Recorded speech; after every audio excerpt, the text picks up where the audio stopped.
you've bought your first box of Warhammer miniatures. Great, welcome to the hobby. Turn back now before it's too late. I assume you've already realized now that even though you spent $100 on this box of plastic, the miniatures don't even come assembled yet. So here's how to assemble them in 5 minutes before your wallet, or worse, your partner finds out. This tutorial is sponsored by my Patreon. Making content would be impossible without your support, so check out patreon.com/Pega Neko if you would like your miniatures to be featured here too. Step 1. If you want to be a real Warhammer hobbyist, do not skip this step and listen up. The first thing you'll need to do is throw the box in your closet and immediately move on to the next project. Trust me, all the pros do this. Aw, come on, don't boo me, you know I'm right. Okay, fine. Here's what you can do if you actually want to assemble your miniatures. You will need a hobby knife. Anything that looks like this will do the job. Stanley knives can also work, but just make sure to retract the blade enough so it doesn't snap off and attack you. Clippers. If you don't have any and don't want to buy one, you can try using nail clippers or scissors, but a pair of hobby clippers is definitely worth the investment. These ones from Tamiya cut through plastic like butter and give much neater cuts and avoid damaging the model. The Citadel ones are also good, but they are just a bit more expensive. And glue. You can use either plastic glue or super glue, but I prefer plastic glue since it doesn't destroy everything it sticks to like super glue does. I've already lost 2 shirts to super glue, please, there's nothing this glue won't take from you. Now I know what you're thinking.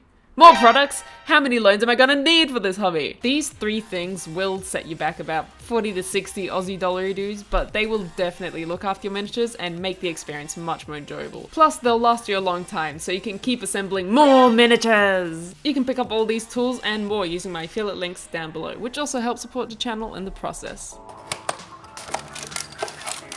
When you open the box, you will find the instruction booklet, the sprues, some bases, though some kits don't come with any bases because they don't need them, and you might also have a sheet of iconography, which are sadly not stickers as I first thought when I started, but they're transfers, which we'll talk about more in another video. Now, I know reading is cringe, but unfortunately we will need to actually read the instructions. It's okay, it's all just pretty pictures anyway. It's like Lego for grown-ups. If you've already thrown them away, you can often find them online by searching for the name of the kit and instructions. There's even a whole Reddit dedicated to uploading Warhammer instructions. Sometimes certain models will have different options to choose from and parts that will only go together in a certain way, so just take your time and go through it step by step. The instructions are usually pretty easy to understand.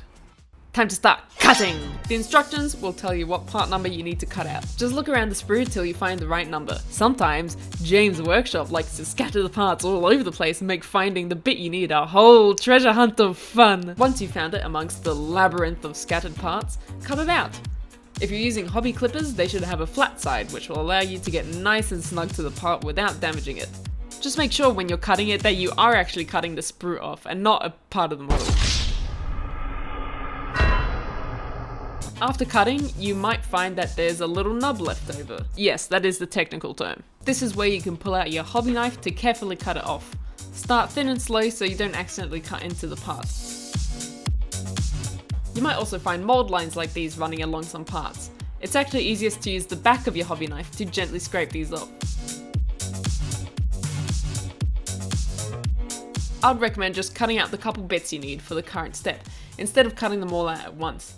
It can be a bit confusing to figure out which bit is which if you have a whole pile of them right in front of you. Now your bits are ready for assembly. Before you glue them together though, try dry fitting them first by holding them together, just to make sure you've got the right orientation and you know where to apply the glue. Also at this stage, you might find some parts will cover up others, which can get in the way of painting later, especially when it comes to dudes holding guns in front of their chest. They really like doing that for some reason. In this case, you can leave them separate and glue them on after painting. Or you could simply opt for the "that's a problem for later" approach, because sub-assembly is for cowards. Afterwards, apply a small bit of glue on any contact points. Less is usually better with this, so you don't accidentally get any excess spilling over and clogging up any details. The long, thin nozzle of the Revell or Citadel plastic glue can help with getting just that tiny dot of glue as well. Another upside to plastic glue is that you have a few seconds of time before the glue fully sticks together to wiggle the bit around and get it just in the right spot. But don't play with it too much or it might not set properly. Sometimes newer kits will have a peg and hole system called push fit, which means you can technically assemble them without glue. But often these pegs and holes are not quite the right size, which makes them hard to fit in and leave big gaps when you are able to jam them together. Also, if you don't use glue, some bits can still move around, which can get a bit annoying when trying to paint them. If you don't care and don't find any problems, that's fine, but if you're a peg hater, you can cut them off and use glue instead. The models will still go together completely fine. Once your miniature is assembled, you can stick it onto the base. But if you're planning on doing anything fancy with your base, you can keep them separate. I want some of mine to be standing on rocks, so I'm gonna do that now.